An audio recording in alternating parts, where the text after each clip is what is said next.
আপনার কাছে আবার জানতে চাই, এটা আপনি মামলা কবে করবেন?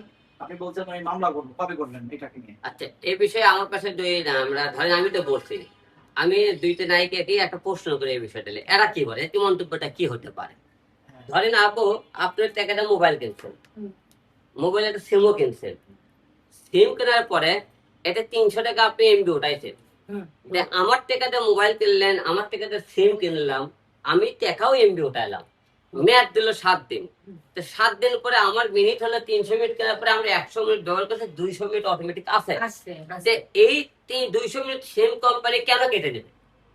হ্যাঁ, এটা এটা এটা সঠিক কথা বলছেন। এটা সঠিক। কেন কেটে নেবে? কেন কেটে দেবে? টাকা তো আমার, টাকা তো আমার, মোবাইল আমার, সিম আমার।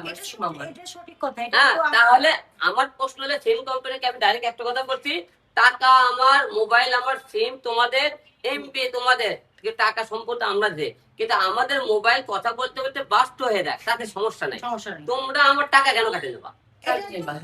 এটা সঠিক কথা। এটা আমরাও অনেক সময় চিন্তা করি, কিন্তু এটা এইদের কারণে প্রত্যেকদিন সিম কোম্পানি আমাদের মানুষের ঢোকা দেয়, কোটি কোটি টাকা টাকা ইনকাম আত্মসাৎ করতেছে। তা আমরা সবাইকে সিম কোম্পানি একটা কথা বলতে চাই, আমাদের যতক্ষণ টাকা থাকবে মোবাইলে কোনো মেয়াদ থাকবে না, আমাকে টাকার সাথে কথা বলা বন্ধ হয়ে যাবে। কিন্তু আপনারা আমাদের টাকা মেয়াদ বেঁধে দিতে পারবেন না যে 7 দিন পরে আমাদের টাকা ভরে দেবে। এর তো ব্যবস্থা আপনারা না দেন, আমি বলেছি কি আমি কিন্তু আপনাদের বিরুদ্ধে মামলা করব। আপনারা এখন পর্যন্ত এখনো সুদান নেই, আপনারা ধরুন না সুদান, খুব তাড়াতাড়ি প্রত্যেকটা সিম কোম্পানির উপর আমরা মামলা করবো। আমি আপনাদের সাথে আছি, আমি আছি। কারণ সরকার এটার উপর আপনারা নজর দেন। সরকার কি আপনারা মন্ত্রীরা আপনারা আপনারা জনগণের টাকা ঘুষ খায় এগুলো অবৈধ কাজ বন্ধ করবেন না, তা হবে না কিন্তু ভাই।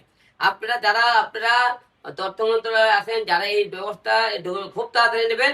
সিম কোম্পানি আমাদের টাকা তাদের ব্যবস্থা নিতে পারবে না।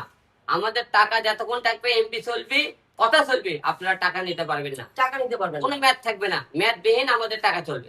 রাইট। হ্যাঁ, আমি এটা গত 3 মাস ধরে এমবি চালাচ্ছি, জাস্ট আমার টেস্ট করার জন্য। তো দেখলাম যে সেই একই কথা, এটা আইনের একটা ইয়া করা উচিত, ভালোভাবে মানে পরক্ষণ, এবং এটার সমাধান করা উচিত। কেন এখন এটা ব্যবস্থা নেওয়া হচ্ছে না? আসলে কিন্তু এটা আসলে একটা সমাধান করা উচিত। কারণ আমরা যদি 300 টাকা ভরি, হ্যাঁ, 7 দিনের মেয়াদ, আমরা 7 দিনে যদি 300 শেষ না হলো, কিন্তু মেয়াদ অনুযায়ী কিন্তু একদম পড়ার কথা বলা যায় না, আমরা কিন্তু নিজেরাই ভুক্তভোগী। আলম যে কথাটা বলছে একদম রাইট। ও যদি কোনো উদ্যোগ নেয়, আমরাও সাথে আছি। আলম ভাই, আপনি কি কোনো আলটিমেটাম দিবেন? না, আলটিমেটাম বলে দিলাম যে এখন কিন্তু সিম কোম্পানি কোনো ব্যবস্থা নেয়নি, এবং মন্ত্রীরাও কিন্তু এরা দেখে নজর দেয়নি, সরকারও নজর দেয়নি।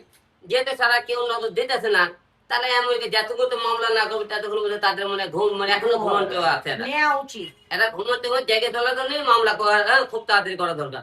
খুব দরকার। ঠিক আছে, ওকে।